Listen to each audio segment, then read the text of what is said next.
오늘 저는 봉독한 말씀을 가지고 새 포도주는 새 부대라는 제목으로 함께 은혜를 나누겠습니다. 네, 오늘날은 자고 일어나면 달라지는 세상입니다. 엄청나게 빠르게 세상은 변하고 있습니다. 얼마나 빠르게 발전하고 변하는지 참으로 눈 깜짝할 놀라운 새죠. 그렇게 빠르게 갑니다. 제가 막 직장 생활을 할 때에 이 노키아라고 핀란드 휴대폰 회사가 있는데 그 마치 무전기처럼 이만한 걸 들고 다니면서 전화를 했던 기억이 납니다.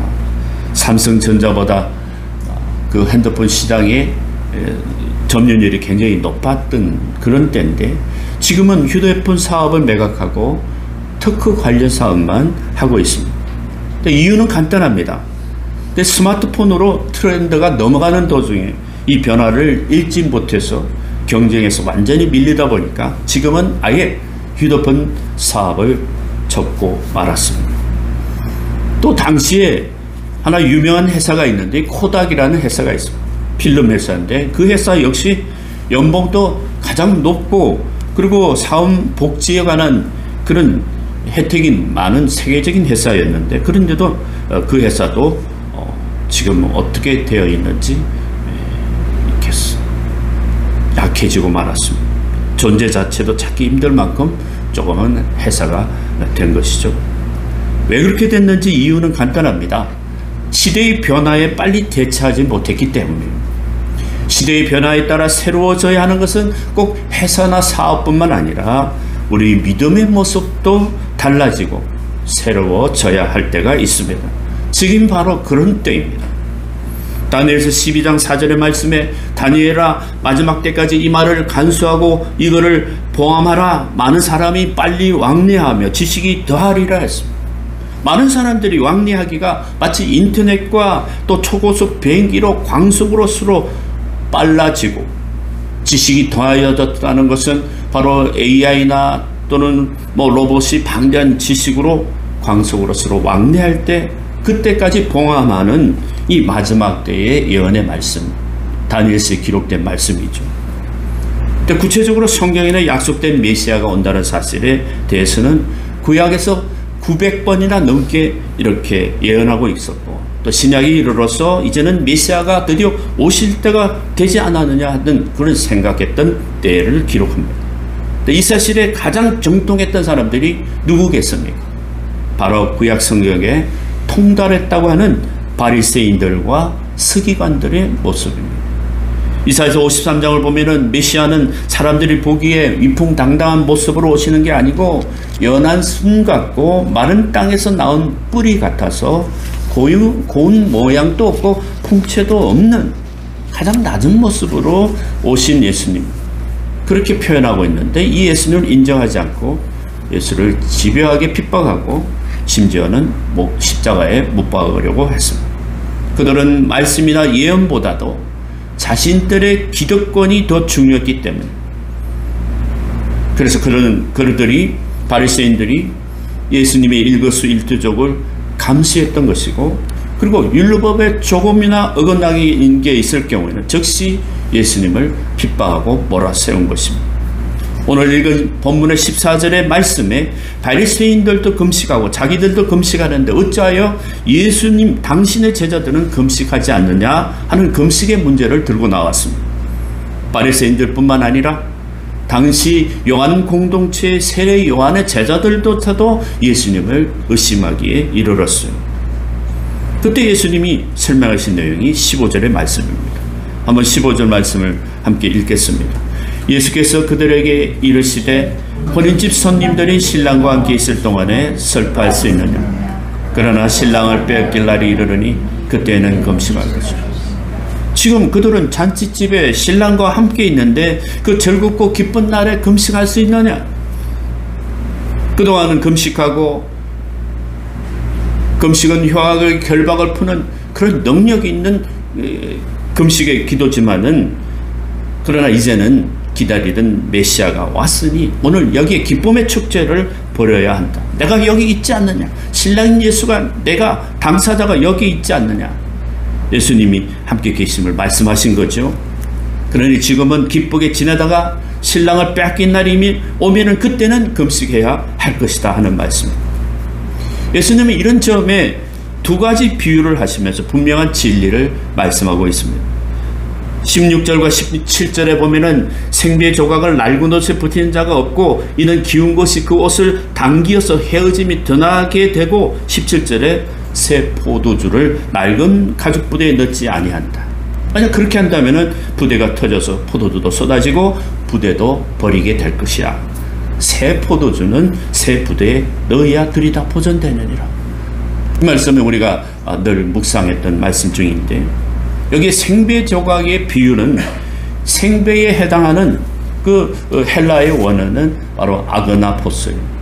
이 생배라는 것은 한 번도 세탁이 된 적이 없는 그 천을 말하는데, 이것을 물에다 빨아버리면 줄어드는데, 이같이 이 생배를 신축성이 사라진 낡은 옷에다가 이렇게 기운다면 생배는 이렇게 오그라들면서 낡은 뱃조각을 잡아당김으로써 그 옷 전체를 망가뜨리게 되는 거죠.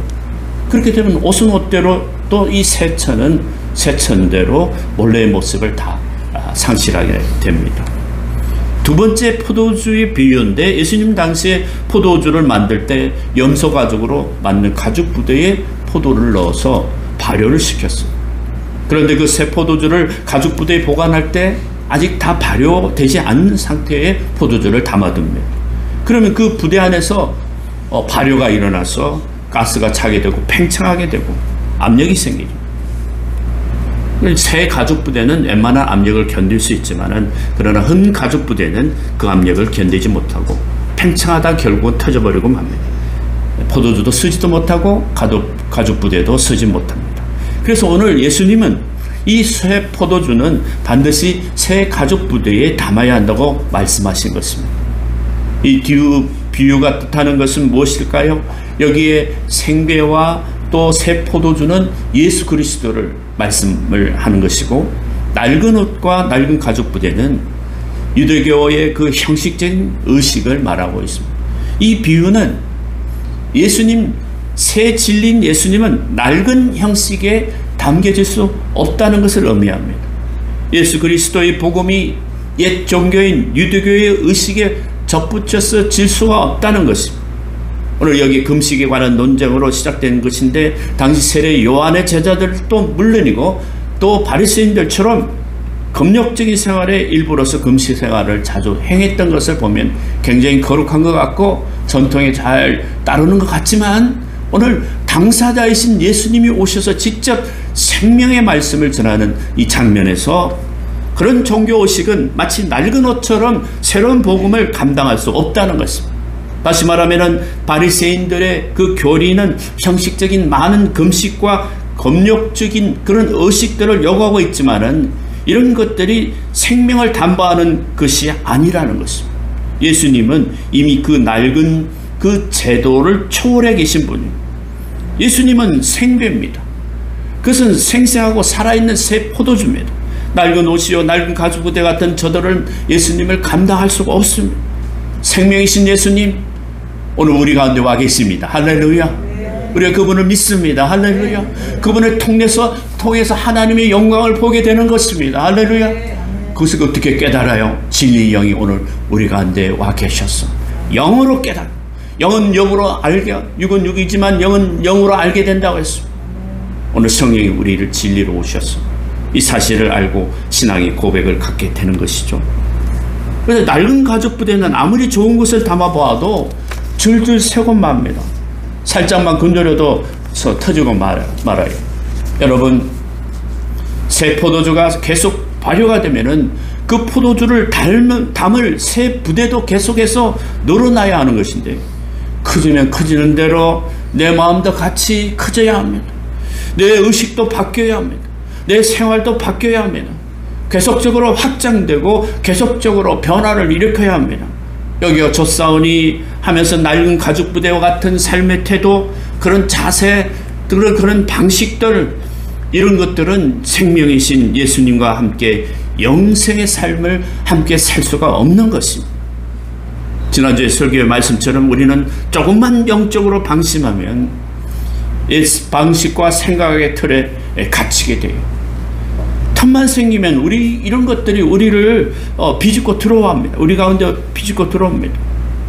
밝은 미래를 바라보지 못하려 하고 이렇게 가로막은 낡은 가족 부대를 오늘 당장 우리는 새 부대로 바꿔야 합니다. 평생 동안 살아오면서 지켜온 것이라도 오늘 성경을 읽다가 깨달았다면 바꾸어서 변화해야 합니다. 유명한 개구리 일화가 있죠. 살아있는 개구리를 각각 뜨거운 물이 있는 솥과 미지근한 물이 있는 솥에 넣어뒀습니다. 뜨거운 물에 개구리가 들어가는 순간에는 아이 뜨거워서 뛰쳐나와서 그 개구리는 살았어요. 그러나 미지근한 물에 넣어진 개구리는 가만히 있더라는 것입니다. 서서히 솥에 불을 가하면서 서서히 물이 뜨거워지고 그때도 잘 감지 못하고 그 자리에 여기가 좁사오니 하고 앉아있더라는 거예요. 결국은 죽고만 서서히 죽고 갑니다. 현대교회가 미지근한 물에서 서서히 죽어가는 것처럼 되어질 수 있다는 겁니다.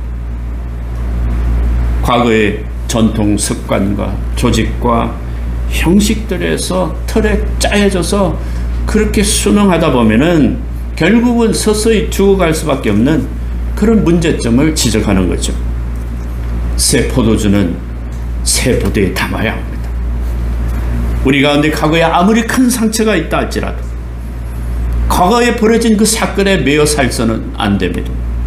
그때의 과거가 우리 미래를 결정하도록 내버려두어서는 안 됩니다. 사람이 실패할 수 있습니다. 실수할 수 있고 또 후회되는 일도 생깁니다. 그러나 실패는 결과가 아니라 과정이라는 겁니다. 실패는 성공의 어머니라고 하지 않습니까? 그래서 시련은 있어도 실패는 없다는 것입니다. 할렐루야. 어떤 고난과 시련과 아픔이 있다 할지라도 그것은 결과로서 실패는 없는 것입니다. 단지 과정만이 있는 것입니다. 이번에 10년 만에 큰 비로 교회가 예상치도 못한 그런 피해를 입었습니다. 이런 시련이 있다 할지라도 실패라고 할 수 없습니다.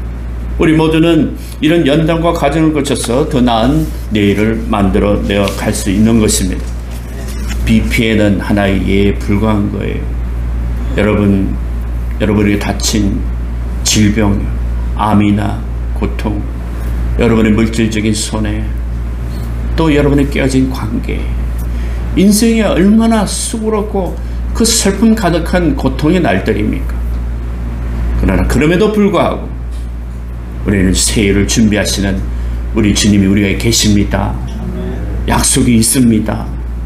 그래서 우울하지 말자, 화내지 말자, 억울해하지 말자, 그저 감사하자는 그만하기 다행이다. 할렐루야.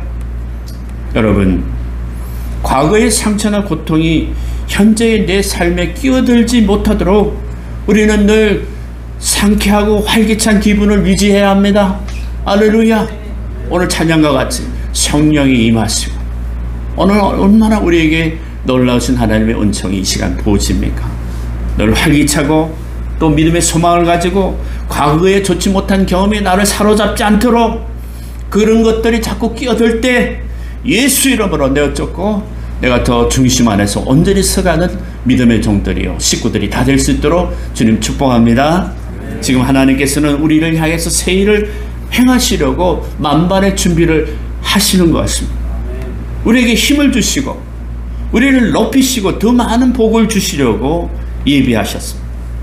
그런데 마땅히 우리 자세도 새로워져야 합니다. 새 부대를 준비해야 합니다.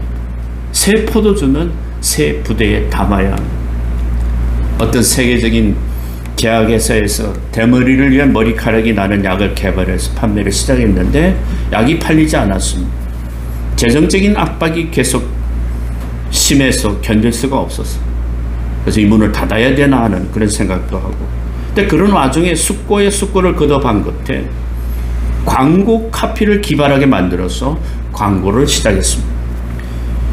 이 약은 손가락에 찍어 바르지 마세요. 손가락에 머리카락 날 염려가 있습니다. 이 광고 카피예요. 우리 박상현 대표가 광고 카피라이터인데 기발하잖아요. 이 약은 손가락에 찍어 바르지 마세요. 손가락에 머리카락에 날 염려가 있습니다.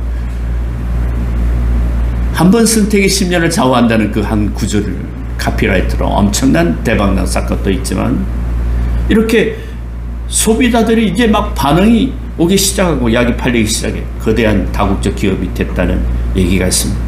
처음부터 잘된 것이 아니고 도산 직전까지 떨어졌지만은 그런 발상의 전환 때문에 다시 우뚝 선 것입니다.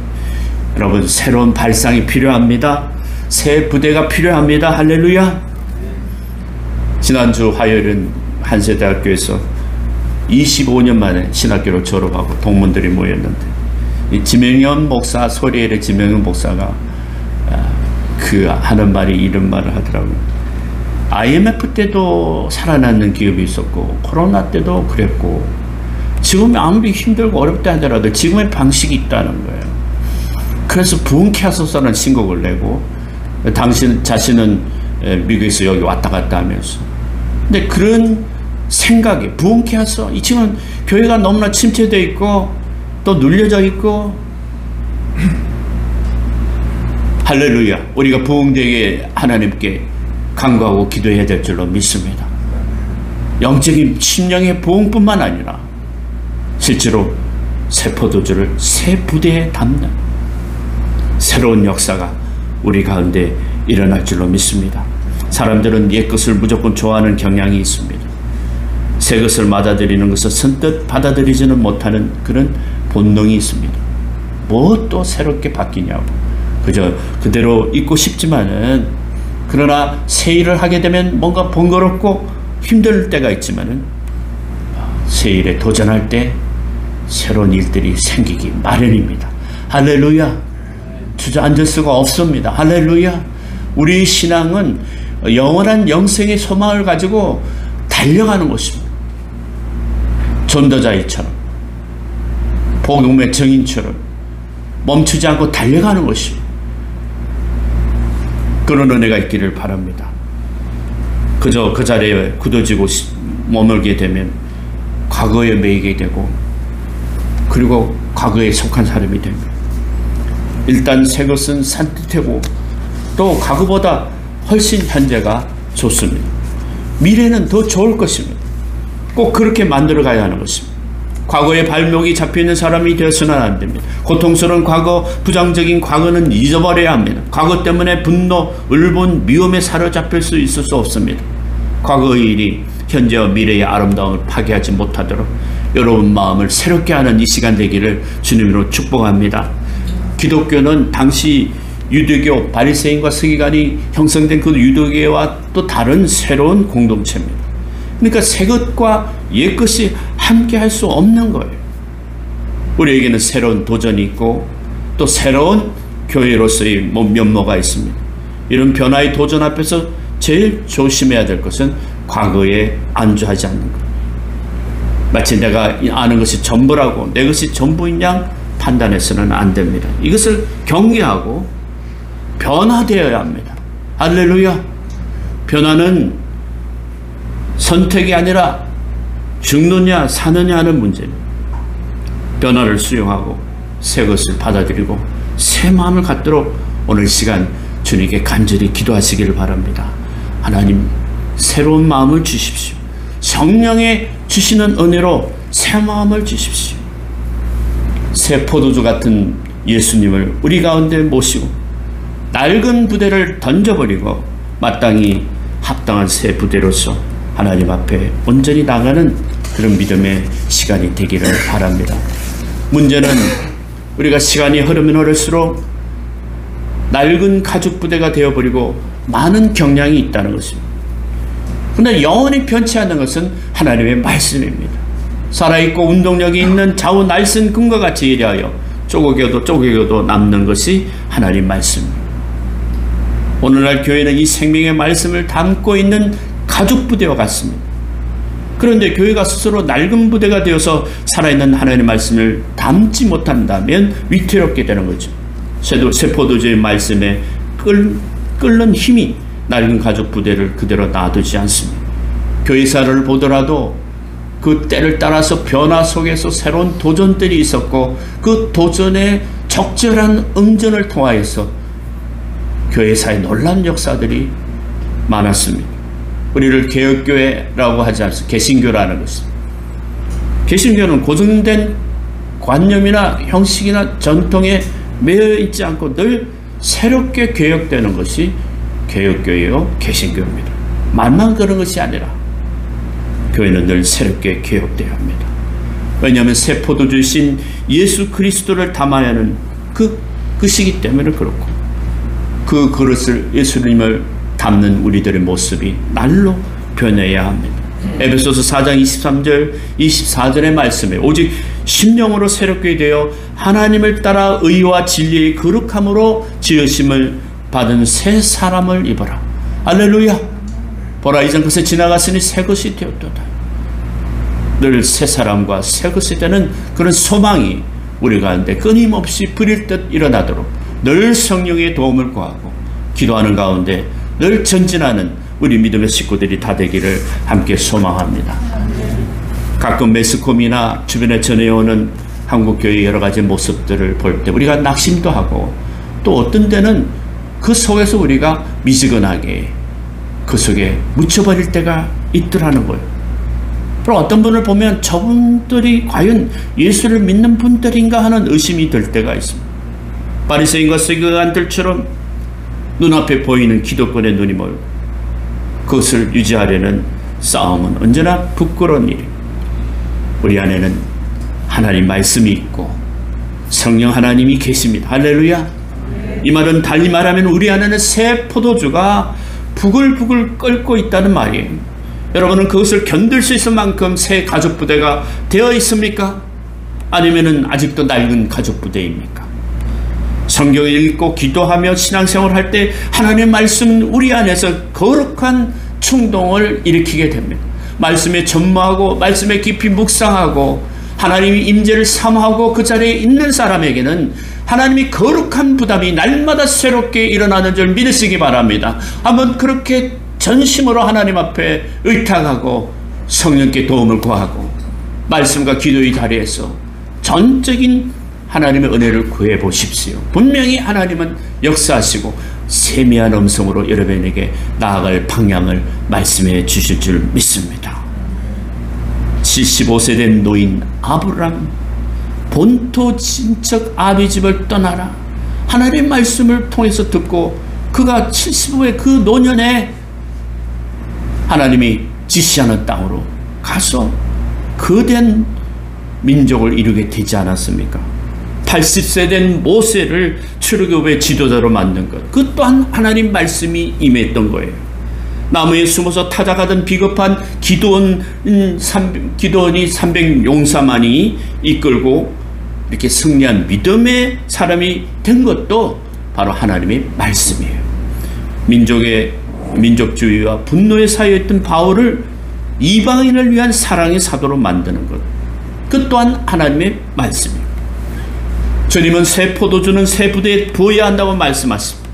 이 부름에 응답하고 주님의 합당한 도구로 변화되기를 오늘 이 아침에 우리가 재난 가운데 또 새로운 의미를 찾아보는 시간이 돼야 될 줄로 믿습니다. 안소니 멜러라는 유명한 분이 이렇게 말했어요. 내가 청년 시절에는 세계를 변화시켜 달라고 하나님께 기도드렸다. 근데 중년이 되어서는 내 이웃을 변화시켜 달라고 기도를 드렸다. 이제 70이 된 지금 나 오늘은 오직 하나님이여 나를 변화시켜 주옵소서. 궁극적으로 우리 인생의 끝을 달리며 달릴수록 늘 깨닫는 것은 내 스스로의 변화, 나의 구원의 확실성, 생명신 예수님과 늘 함께 동행하는 삶, 하나님이 임재 아래 머무는 삶. 할렐루야. 그러다가 주님 부르시는, 그래서 우리는 과거와 현재와 미래의 시간을 초월합니다. 과거에 매일 수도 없고 현재에 또한 머물 수 없고 미래를 향한, 그래서 어거스틴은 이 시간의 흐름을 영원한 현재라고 얘기를 하고 있습니다. 여러분, 죽고 사는 것은 하나님 손에 있는 것이고 삶의 모든 문제는 하나님의 손에 있다는 것입니다. 다스리는 그 하나님의 통치 아래 있다는 것은 이번 8월에는 하나님 나라의 복음과 그 통치함에 있는 그 생명을 우리 함께 나누는 그런 시간이 될 것입니다. 정말 공감이 가는 말이잖아요. 우리는 정치적인 것, 세상적인 세계 문제에 너무 민감해요. 지금 할 일, 내가 오늘 할 일이 무엇인가? 자신을 변화시키는 새 포도주를 담을 수 있는 새 부대가 되는 것입니다. 이번 주에는 장마로 무더위로 우리들의 삶이 굉장히 힘들게 될지 모르겠어요. 지칠지도 몰라요. 그러나 여러분 성령의 도우심으로 힘을 내시기 바랍니다. 할렐루야. 나를 지으신 하나님, 그 하나님의 은혜가 있는 곳, 성령의 도우심으로 날마다 힘써 도전하고 힘써 능력으로 하나님께 구하고 나가시기를 주님으로 축복합니다. 저와 여러분이 그리스도 예수 안에서 성령의 능력으로 날마다 새롭게 되어서 예수님의 복음을 받고 그 생명으로 넘쳐나는 그런 한 주간의 삶이 되기를 주님으로 축복합니다.